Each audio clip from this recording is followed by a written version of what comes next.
तो गाइस पिछली वीडियो में हमने देखा था कि कैसे आप एक अपनी खुद की क्लास बना सकते हैं और उस क्लास का यूज कर सकते हैं और उसके अंदर किस किस टाइप से आप मेंबर्स डाल सकते हैं। ठीक है, तो आज मैं आपको रियलिटी बताऊंगा कि कैसे आप वेरिएबल को एक्सेस कर सकते हैं। वेरिएबल गाइस क्लास में दो तरीके के होते हैं, एक तो इंस्टेंस वेरिएबल, एक क्लास के खुद के वेरिएबल जो क्लास के खुद के हैं जो कि इंस्टेंस के पास नहीं है। इंस्टेंस का मतलब है गाइस ऑब्जेक्ट। ठीक है, ऑब्जेक्ट का दूसरा नाम क्या है? इंस्टेंस। ठीक है, तो जैसे मैंने करण एक ऑब्जेक्ट बनाया है इस एडमिशन क्लास का। ठीक है, तो ये करण क्या है? कि इंस्टेंस भी है किस क्लास का? इस एडमिशन क्लास का इंस्टेंस है। ठीक है, इंस्टेंस इक्वल टू ऑब्जेक्ट, ये आप समझ जाओ। तो अभी मैं एक फटाफट से ट्यूटोरियल बनाता हूँ नया, एक यहाँ पे लिखता हूँ जो अपना आज का टॉपिक है। ठीक है, एक तो इंस्टेंस एंड क्लास वेरिएबल्स। ठीक है, instance and class variables dot py और यहाँ पे मैं लिखता हूँ अपना ट्यूटोरियल नंबर क्या है अपना 36। ठीक है, और जैसे मैं इसके अंदर आता हूँ मैं क्या करता हूँ अभी मैं एक क्लास बनाता हूँ यहाँ पर। ठीक है, क्लास स्टूडेंट के नाम से बनाता हूँ, क्या? स्टूडेंट।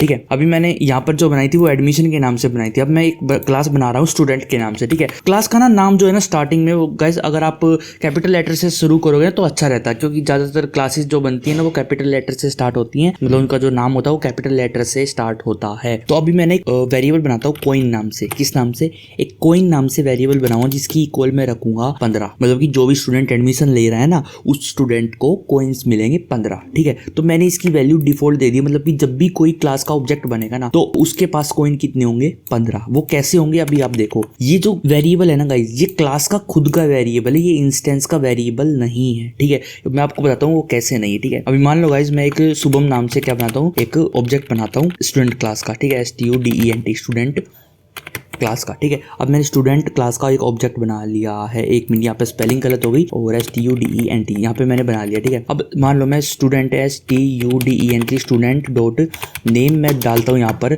Equal to Shubham. ठीक है, Shubham dot name equal to Shubham. ठीक है, Shubham dot name equal to Shubham Sharma. ठीक है, अब मैंने क्या किया यहाँ पर, अब शुभम का नेम मैंने दे दिया है यहाँ पर। ठीक है, वेरिएबल बनाने के बाद मैं अभी इसका गाइस नाम प्रिंट करूँगा, प्रिंट शुभम डॉट नेम।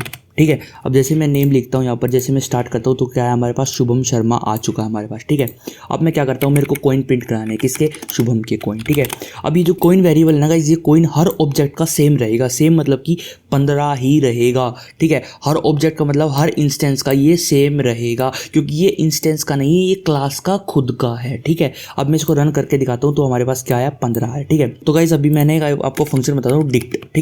ठीक है, तो ये क्या करता है गाइस, ये क्या करेगा? डिक्शनरी।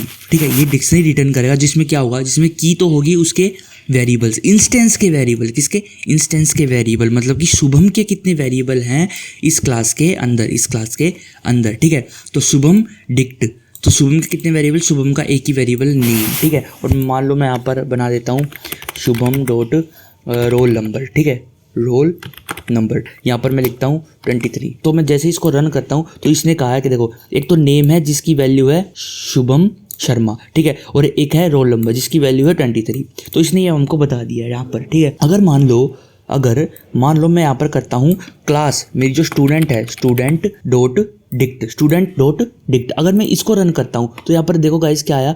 कोइन 15, मतलब कि स्टूडेंट का जो खुद का जो वेरिएबल है क्लास का खुद का वो कोइन है, वो शुभम का वेरिएबल नहीं है, ध्यान रखना। लेकिन आप क्लास के ऑब्जेक्ट के थ्रू उस वेरिएबल को एक्सेस कर सकते हो, लेकिन आप शुभम डॉट कोइन लिख के इसको चेंज नहीं कर सकते। अब मैं क्या करता हूँ यहाँ पर मैं करता हूँ शुभम। ठीक है, यहाँ पर मैं शुभम लिख देता हूँ। ठीक है, शुभम डॉट डिक्ट, यहाँ पर जैसे मैं इसको रन करता हूँ ना तो यहाँ पर देखो नेम आया और रोल नंबर आया, लेकिन मैं शुभम डॉट कोइन लिख के इसको एक्सेस जरूर कर सकता हूँ लेकिन इसको चेंज नहीं कर सकता। अगर मान लो मैंने शुभम डॉट कोइन लिख के इसको चेंज करने की कोशिश की 45 अगर मैंने किया तो क्या होगा?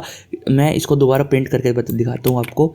यहाँ पर क्लास का जो वेरिएबल है ना जो कोइन इक्वल टू 15 ये चेंज नहीं होगा, बल्कि शुभम का एक खुद का कोइन नाम का वेरिएबल बन जाएगा जिसकी वैल्यू हो जाएगी 45। अभी देखो मैं इसको रन कर रहा हूँ, देखो कोइन वेरिएबल चेंज करने से पहले शुभम के जो वेरिएबल्स थे वो थे नेम और रोल नंबर। ठीक है, लेकिन चेंज करने के बाद शुभम के पास एक और वेरिएबल्स आ गया जिसका नाम है कोइन। ठीक है, अब देखो अब शुभम डॉट जब भी कोइन लिखोगे अब 45 आएगा, जहां पर भी लिखोगे क्या आएगा? 45। लेकिन अगर मैं इस क्लास का एक और ऑब्जेक्ट बनाता हूं, मान लो अगर मैं राहुल नाम से एक और ऑब्जेक्ट बनाया जिसके इक्वल मैंने स्टूडेंट रख दिया, ठीक है। अब मैंने स्टूडेंट इसके इक्वल में रख दिया। अगर मैं अब प्रिंट करूँ, प्रिंट राहुल डॉट कॉइन, तो अब क्या राहुल के कॉइन 45 आएंगे? नहीं, बिल्कुल भी नहीं। राहुल के कॉइन आएंगे 15। ये जो कॉइन वेरिएबल है ना, जब आप किसी डॉट लगाने के बाद कुछ लिखते हो ना, तो सबसे पहले वो क्लास के अंदर ढूंढता, सबसे पहले वो क्लास के अंदर ढूंढता कि उस नाम का कोई है कि नहीं, ठीक है। और उस नाम का कोई है और उसका खुद का भी है, तो जो प्रायोरिटी होगी वो खुद वाले की होगी। जैसे दो हैं, कॉइन नाम के दो वेरिएबल है, एक तो क्लास का खुद का और एक शुभम का खुद का, ठीक है। जो प्रायोरिटी होगी ना वो इसकी खुद के वाले की होगी, ठीक है। तो ये है वेरिएबल्स, ठीक है। ये मैंने बता दी कि एक ये दोनों नेम और रोल नंबर ये है ऑब्जेक्ट के वेरिएबल, और कॉइन जो हमने इसके अंदर क्लास के अंदर ही डाला है ये है क्लास का खुद का वेरिएबल, ठीक है। जो चेंज बाहर से चेंज जो नहीं किया जा सकता, ठीक है। अगर बाहर से किसी ऑब्जेक्ट के थ्रू आप चेंज करने की कोशिश करोगे तो क्या होगा, उसका खुद का एक वेरिएबल बन जाएगा। ये शुभम का खुद का एक कॉइन वेरिएबल बनेगा जिसकी वैल्यू होगी 45। ये मैंने आपको प्रूफ दिखा दिया यहाँ पर डॉट डिक्ट मेथड से, ठीक है। अब मैं आपको एक बात बताऊँ, अगर मान लो आपको बाहर से ये चेंज करना है, अगर आपको बाहर से कॉइन डॉट की वैल्यू चेंज करनी है कैसे करोगे, ठीक है।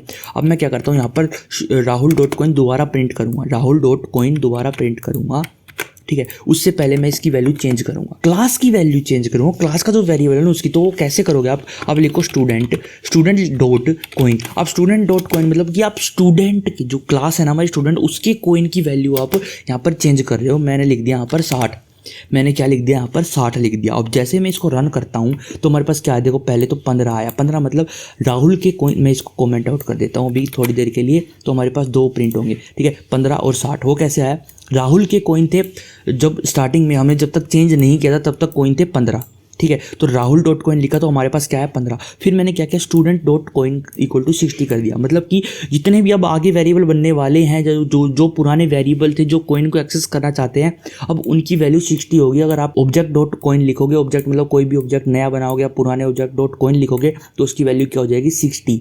लेकिन अगर आप ऐसे लिख दोगे ना तो उसका खुद का एक वेरिएबल बन जाएगा कॉइन नाम का, या फिर जिस भी नाम का आप बना रहे हो, ठीक है। तो 45 उसके अंदर जो वैल्यू आप डालोगे वो आ जाएगी, सेव हो जाएगी, ठीक है। तो ये मैंने इंस्टेंस और क्लास के वेरिएबल्स की आपको कुछ डिटेल बताई है। तो और गाइस कंस्ट्रक्टर और क्लास के मेथड्स हम अगले टॉपिक में अगली वीडियो में बात करने वाले हैं। कंस्ट्रक्टर के साथ करेंगे गाइस, कंस्ट्रक्टर के साथ करेंगे। कंस्ट्रक्टर क्या चीज़ है, किस खेत की मूली है ये कंस्ट्रक्टर, ठीक है, ये होता क्या है, ठीक है। तो ये नेक्स्ट वीडियो में करेंगे गाइस। आज का जो टॉपिक था हमारा वो इतना ही था। आपको वेरिएबल्स के बारे में बताना कि दो टाइप के वेरिएबल्स होते हैं क्लास के अंदर, एक तो इंस्टेंस के वेरिएबल, इंस्टेंस मतलब ऑब्जेक्ट के खुद के वेरिएबल, और एक क्लास के खुद के वेरिएबल, ठीक है। ऑब्जेक्ट के वेरिएबल होंगे जो पर्टिकुलर ऑब्जेक्ट पे डिपेंड होंगे कि भाई ये इसी ऑब्जेक्ट का है, दूसरे ऑब्जेक्ट का ये नहीं है, ठीक है। वो आप ऐसे बनाते हो, वो आप ऐसे बनाते हो, ठीक है। और यहाँ पर आप जो डायरेक्ट लिखते हो वो लिखोगे वे क्लास के खुद के वेरिएबल्स होंगे, ठीक है। तो यहाँ पर हम क्या कर रहे हैं, अपना जो टॉपिक आज का वो एंड कर रहे हैं गाइज। वीडियो को लाइक करें, शेयर करें अपने दोस्तों के साथ।